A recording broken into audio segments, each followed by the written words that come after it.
The night my son calmly suggested I should move into a care home, something inside me didn't break. It sharpened. I remember sitting there, staring at his face, realizing this wasn't concern. It was strategy. 3 weeks later, when his phone rang and my lawyer asked him to sit down, I imagined that was the moment he understood he had miscalculated me completely. My name is Arthur Callahan.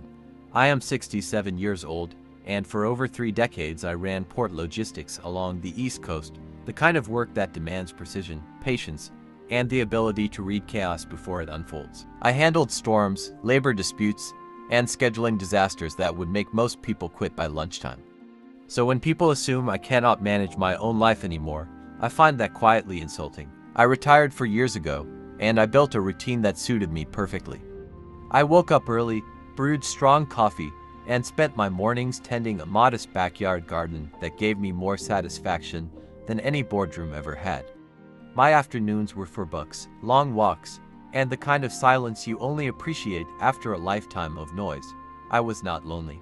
I was at peace. My wife, Margaret, passed away 8 years ago. It was sudden, the kind of loss that rearranges your world in an instant. She had chosen our house, a sturdy place filled with memories that still felt alive in the walls. Selling it or leaving it behind was never a question. It was my home, and I intended to stay there for as long as I pleased. I have 2 children. My daughter, Claire, lives across the country and calls me every Sunday without fail. She is thoughtful in a way that feels genuine, never forced. My son, Daniel, lives less than an hour away with his wife, Emily, and their 2 kids. For a long time, our relationship was easy. We shared dinners, laughed over small things, and existed without tension. Then, slowly, something shifted. Daniel began asking questions that sounded harmless on the surface but carried a different weight underneath. He asked about maintenance, about whether the house was becoming too much for me. He asked if I had considered downsizing. Emily joined in, commenting on my driving after a minor parking lot scrape that barely deserved attention. One question became several, and several became a pattern. At first, I told myself they were just concerned. That is what good families do, after all. But concern has a certain tone, and this was not it. This felt rehearsed, measured, almost like they were building a case. I noticed the rhythm of it, the repetition, the careful phrasing. I said nothing. I watched. I waited. One Friday evening in October, Daniel invited me over for dinner. He sounded normal, maybe even a little too casual.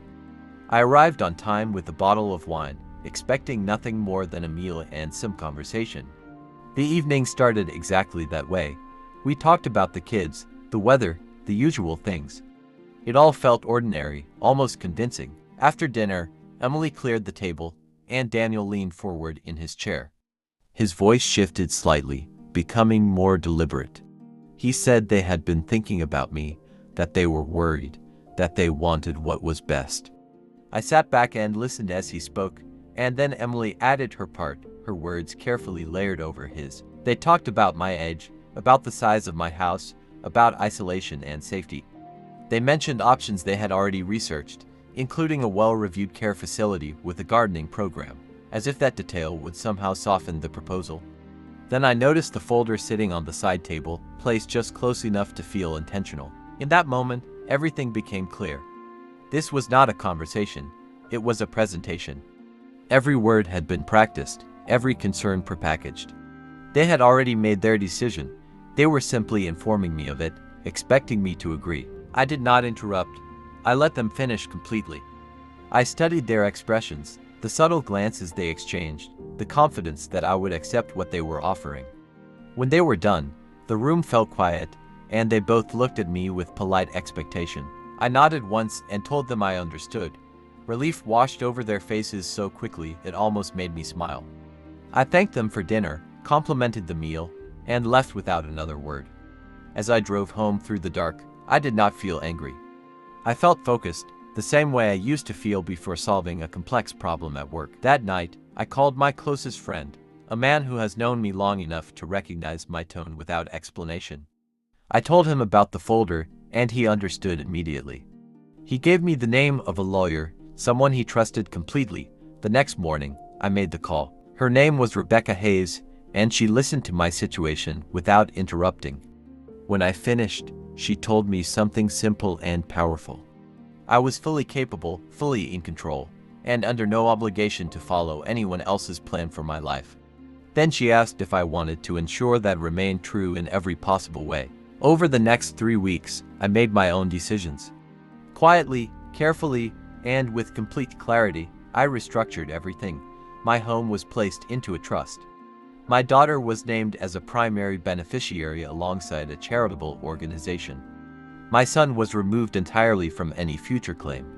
Every document was prepared with precision, leaving no room for challenge or interpretation. When everything was finalized, Rebecca asked if she should inform Daniel. I told her yes. I did not need to hear the exact words, only that the message would be delivered clearly. She assured me it would be. The call came to Daniel a few days later. That evening, he called me, his voice tight with confusion and disbelief. He asked what I had done, and I told him the truth. I had taken control of my affairs and ensured that my future would remain exactly that, mine. He said it was not what they wanted. I told him I knew. Then I wished him a good night and ended the call. He did not try again. In the days that followed, Emily sent a long message explaining they were only trying to help. I read it once and set my phone aside. Some explanations do not require a response. A week later, I sat at my friend's kitchen table, eating a simple meal and listening to a story that went nowhere but still felt worth hearing.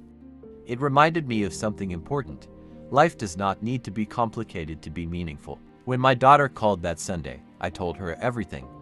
She listened quietly, then laughed in a way that told me she understood exactly what I had done. We talked longer than usual, and when we hung up, I felt something settle inside me. I still live in my house. My garden will bloom again in the spring. My days are quiet, steady, and entirely my own. My son and I have not spoken since, though I do not hold on to bitterness. I simply hold on to what belongs to me, and that, I have learned, is more than enough.